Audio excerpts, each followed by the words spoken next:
Olá pessoal, aqui quem fala é o Sérgio Santos e estamos aqui mais uma vez para o nosso quadro Evangelho, Consciência e Espiritualidade. E o objetivo desta nossa reflexão é compreendermos e conectarmos os ensinamentos do Mestre Jesus do Evangelho com estudos científicos do nosso mundo moderno. Para nós iniciarmos, façamos a nossa prece. Deus, Pai de amor, gratidão pela oportunidade de mais uma vez aprendermos juntos, Senhor, com a Tua luz e os Teus ensinamentos. Que os bons anjos e mentores possam nos guiar e iluminar para sermos melhores a cada dia, evoluindo e aprendendo, auxiliando e servindo aonde formos. Que assim seja. Muito bem, e o nosso primeiro texto de hoje para reflexão é o Evangelho de Jesus Cristo, segundo Mateus, comentado por Emmanuel e psicografado por Chico Xavier. E o tópico de hoje é o seguinte: Mateus, capítulo 25, versículo 23. Disse-lhe o seu Senhor: Excelente servo, bom e fiel, foste fiel sobre pouco, sobre muito te constituirei. Dinheiro, o servidor. O dinheiro é semelhante à alavanca suscetível de ser manejada para o bem ou para o mal. Acorrentado ao poste da avareza, produz o azinhavre da sovinice. Contudo, sobre a inspiração do trabalho, é lidador fiel que assegura os frutos dos milhares e as paredes da escola, a cantiga do malho e a força da usina. Atrelado ao carro do orgulho, é o estimulante do erro, mas na luz da fraternidade, é o obreiro da renovação incessante, enriquecendo o solo e construindo a cidade, desdobrando os fios do entendimento e garantindo os valores da educação. Aferrolhado no cobre da ambição desvairada, é o inimigo da evolução. Todavia, endereçado à cultura, é o agente do progresso auxiliando o homem a solucionar os enigmas da enfermidade e a resolver os problemas da fome, a compreender os mecanismos da natureza e a inflamar o esplendor da civilização que analisa a terra e vasculha o firmamento. Detido na sombra do egoísmo, é o veneno que promove a secura do sentimento. No entanto, confiado à caridade, é o amigo prestimoso que desabotoa rosas de alegria no espinheiral da aprovação, alimentando pequeninos desamparados e sustentando mães esquecidas, levantando almas abatidas que o infortúnio alcanceia e iluminando lares desditosos que a necessidade escurece. Dinheiro, repara o dinheiro. Dizem que ele é o responsável pelo transeunte que a embriaguez atira à calçada, pelo delinquente escondido nas aventuras da noite, pelo irmão infeliz que anestesiou a consciência na cocaína e pela mão insensível que matou a criancinha no claustro materno. Entretanto, por trás da garrafa e da arma delituosa, tanto quanto na retaguarda do entorpecente do aborto, permanece a inteligência humana, que escraviza a moeda, a criminalidade e a loucura. Contempla o dinheiro pensando no suor e no sangue, na vigília e na aflição de todos aqueles que choram e sofrem para ganhá-lo, e vê-lo-ás por servidor da felicidade e do aprimoramento do mundo, a rogar em silêncio para que lhes ensines a realizar o bem que lhe cabe fazer. Que assim seja. Que texto necessário, né? É um texto com uma reflexão profunda que Emmanuel nos traz, tão necessário para o mundo moderno. O nosso momento atual de transição planetária, nós vemos diferenças, sofrimentos, e com a internet e globalização, vemos o que acontece em todo o mundo, não só no nosso bairro e na nossa vizinhança. E a mídia, claro, para ganhar audiência, sempre dá enfoque nas partes mais pesadas que comovem a população que assiste. E com isso, a gente não quer dizer de forma alguma que não exista o sofrimento, que ele existe porque estamos em um mundo de provas e expiações, e é com este sofrimento que aprendemos quando lidamos com ele de forma correta. Mas também temos o lado bom, que muitas vezes não nos é mostrado. A grande questão aqui é que o dinheiro também é assim. Recurso financeiro é um material, é uma matéria, é uma negociação da humanidade para fazer trocas. A grande questão é que ele pode ser ruim ou bom, dependendo do ser humano e da forma que ele é utilizado. Qualquer água parada, empoçada, pode apodrecer. Dinheiro pode apodrecer se estiver estocado, parado, sem ser útil para nós e para a sociedade. E é assim que a gente deve viver. Não quero de forma alguma dizer que não devemos nos precaver, pensar numa renda que nos garanta o mínimo para a subsistência. Não é isso.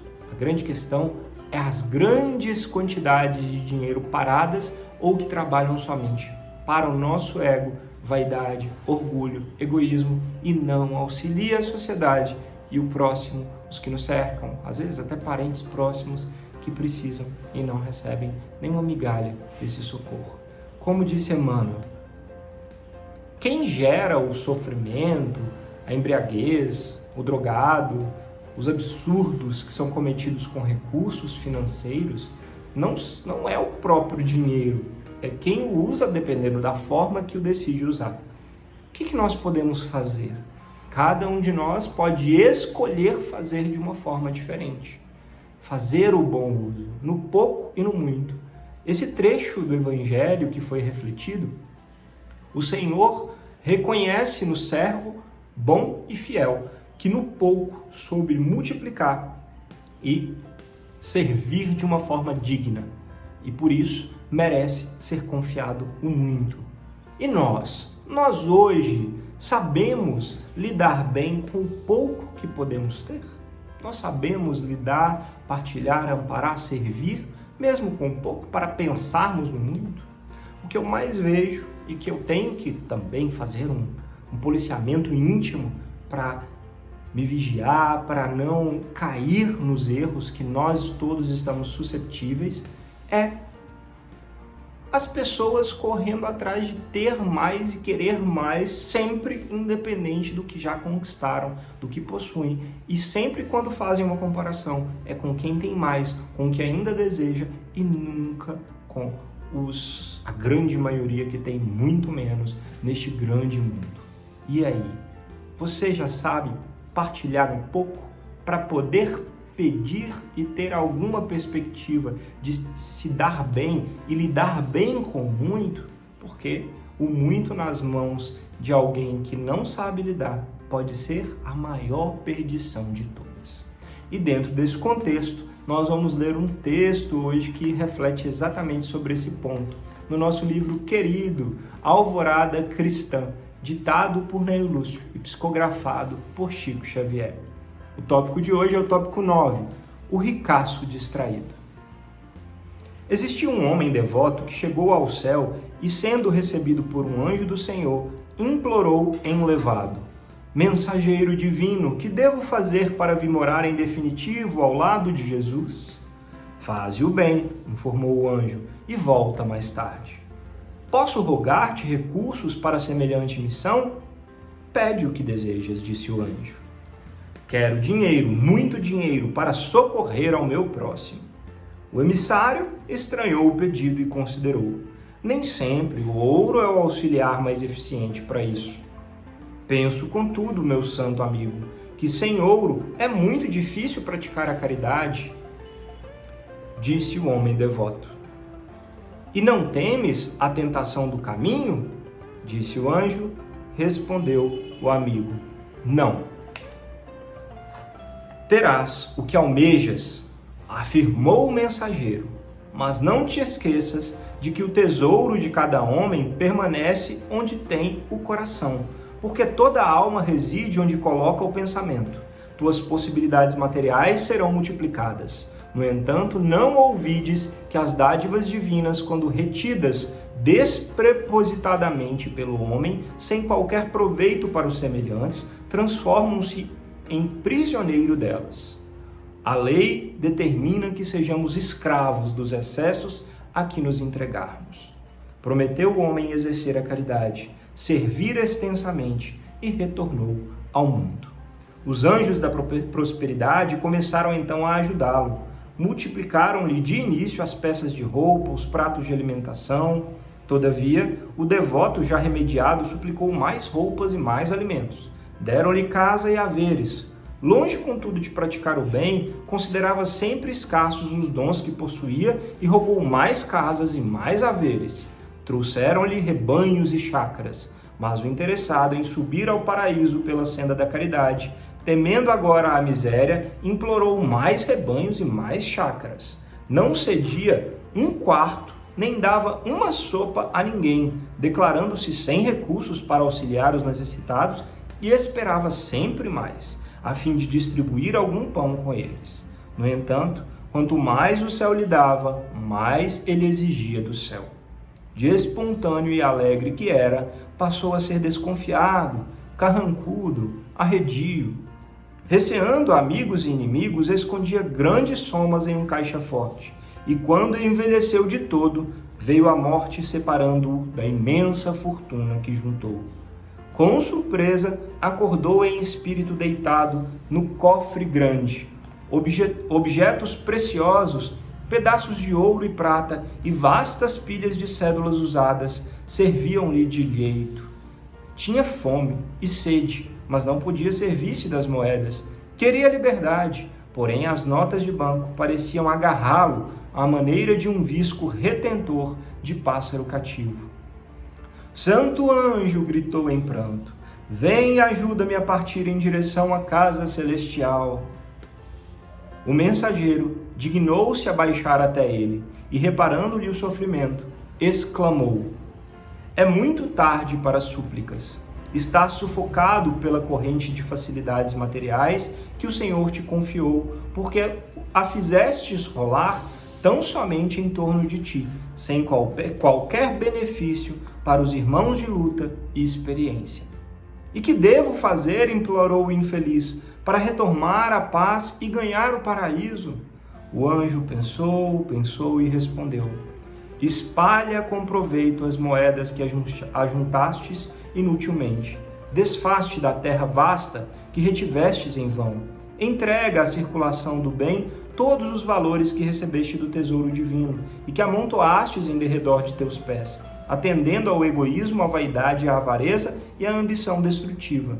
E depois disso, vem a mim para retomarmos o entendimento efetuado há 60 anos.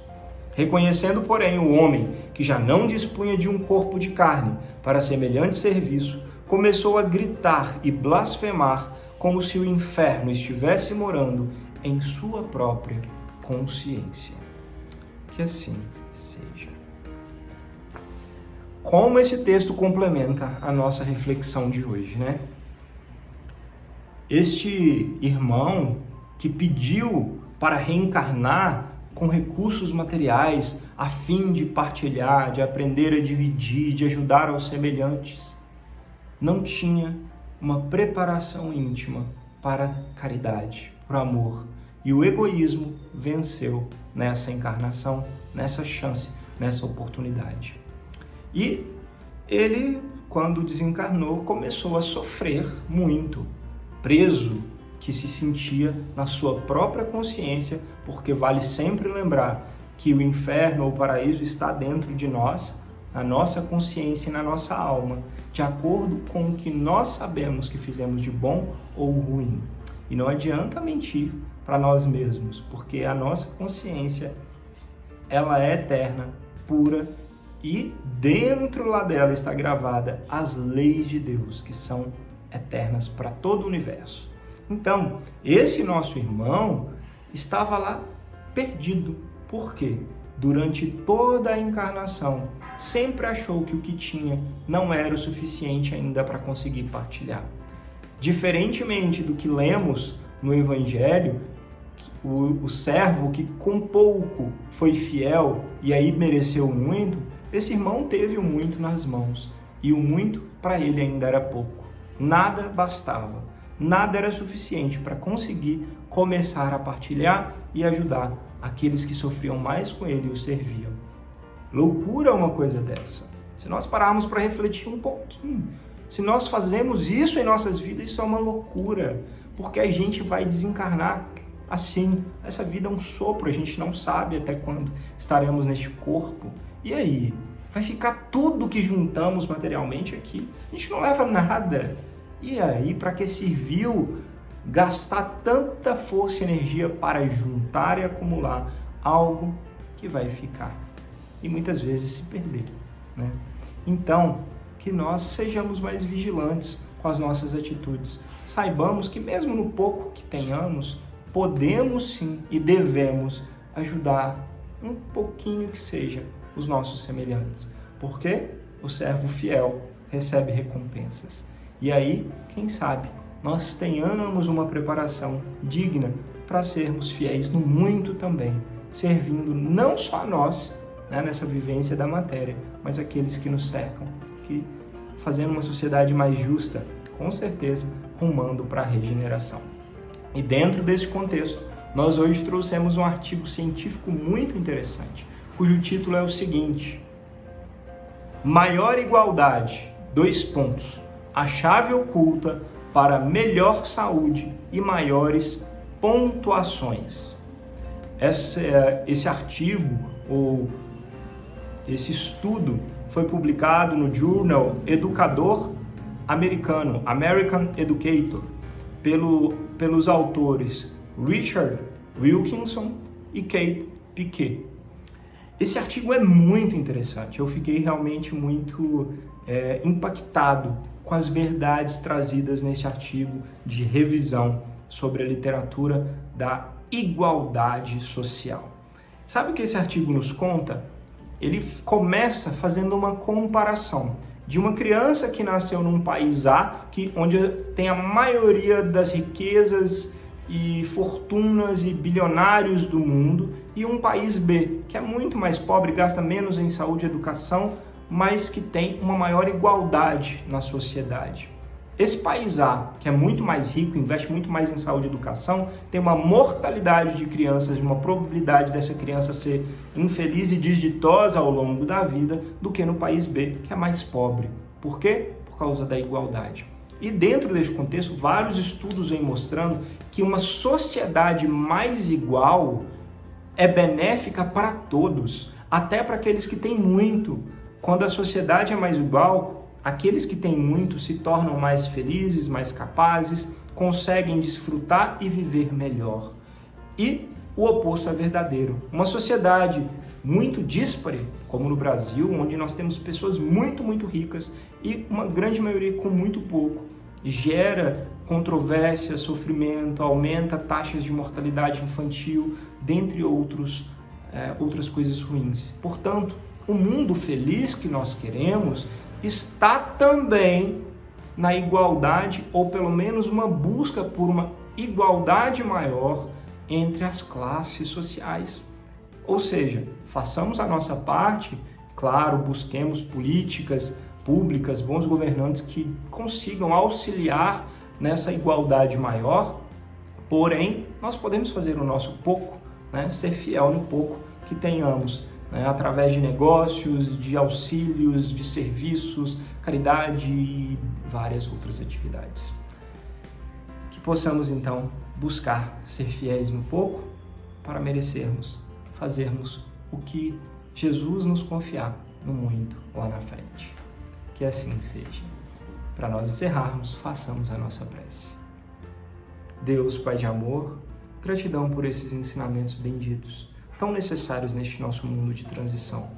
Pedimos, ó Senhor, que nos inspire através dos Teus bons anjos a sermos melhores, servirmos e levarmos a Tua luz aonde formos, sendo fiéis no que nos emprestastes. Que assim seja. Gratidão pela oportunidade de conversarmos. Namastê e até a próxima.